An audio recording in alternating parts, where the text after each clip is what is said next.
আমার কিছু shorts video আছে ইউটিউবে ছাড়লেই ভাইরাল। এরকম করে আপনারা কিভাবে 99% শর্টস ভিডিও ইউটিউবে ছাড়ার পরে আপনারা ভাইরাল হতে দেখতে চান, এটা কিভাবে করবেন, আপনি কিভাবে আপলোড করবেন সঠিক নিয়মে, এটাই আমি আজকে আপনাদেরকে দেখাবো ইনশাল্লাহ। কোনো সমস্যা নেই। আমার ফেসবুক পেজ যেভাবে ভাইরাল করছি আপনারা ইউটিউব শর্টস ফেসবুক পেজ বলেন সবইভাবে ভাইরাল করতে পারবেন। চলুন দেরি না করে আমরা স্ক্রিনে চলে যাই। তার আগে হচ্ছে আপনি ইউটিউব চ্যানেলটি যদি সাবস্ক্রাইব করে না থাকেন তাহলে অবশ্যই সাবস্ক্রাইব করে দিবেন। আমরা কিন্তু এখন ইউটিউব চ্যানেলে চলে আসছি। এখন আপনি শর্টস ভিডিও কিভাবে আপলোড করবেন, 99% কিভাবে ভাইরাল করবেন, এটা আমি দেখাবো আজকে আপনাদেরকে। দেখেন উপরে আপনি ওয়াইটি স্টুডিওতে চলে আসবেন। সর্বপ্রথম আমি প্রথম থেকে দেখাচ্ছি। ওয়াইটি স্টুডিও থেকে ভিডিও আপলোড করবেন, শর্টস আপলোড করবেন সবসময় ইউটিউব থেকে না। আচ্ছা, এরপরে দেখেন প্লাস আইকনে চাপ দিবেন। উপরে প্লাস আইকনে চাপ দেওয়ার পরে এখান থেকে আপনি ভিডিওটা সিলেক্ট করবেন, যেই ভিডিওটা আপনি আপলোড করতে চাচ্ছেন। এখন দেখেন আমি এই ভিডিওটা সিলেক্ট করব। এই ভিডিওটা সিলেক্ট করার পরে এখানে দেখেন এই কিছু অপশন আসবে। এই অপশনগুলোতে অনেক কাজ আছে। এই কাজগুলো আপনি মনোযোগ দিয়ে দেখতে হবে এবং স্কিপ না করে দেখতে হবে। এখানে কি কি কাজ, যদি একটা মিস্টেক করেন তাহলে কিন্তু আপনি মনিটাইজেশন পাবেন না।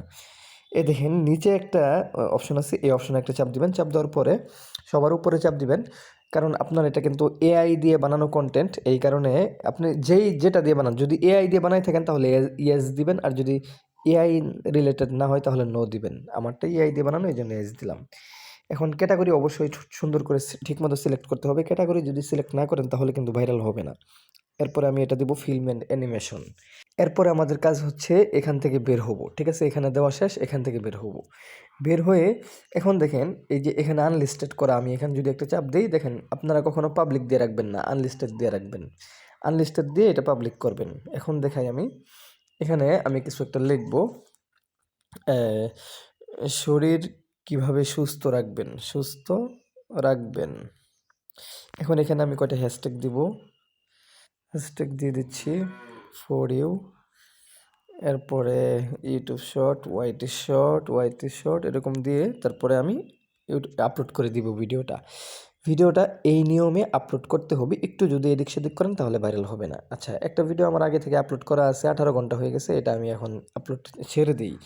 ওই যে ভিডিওটা আমি আপলোড করলাম না মাত্র, ওই ভিডিওটা আপনার যখন টাইম হবে ছাড়ার, তখন এই যে এখানে চাপ দিবেন, দেখবেন এখানে চাপ দিবেন। ভিডিওটা টান দিলে দেখবেন নিচে চলে আসছে, এই যে উপরে আপলোড হলে এখানে চলে আসবে। এই যে এই 3টা ফোটায় চাপ দিবেন। 3টা ফোটায় চাপ দেওয়ার পরে এডিটে চাপ দিব। এডিটে চাপ দেওয়ার পরে এখানে দেখেন আনলিস্টেডে চাপ দিব। আনলিস্টেডে চাপ দিয়ে পাবলিক দিব। পাবলিক দিয়ে সেভে দিব। সেভে দেওয়ার সঙ্গে সঙ্গে কিন্তু ভিডিওটা এখানে পাবলিক হয়ে যাবে। ঠিক আছে, এইভাবে করে আপনারা রেগুলার ভিডিও আপলোড করবেন। আশা করি বুঝতে পারছেন। ভিডিওটি ভালো লাগলে অবশ্যই সাবস্ক্রাইব করতে ভুলবেন না, শেয়ার করতে ভুলবেন না।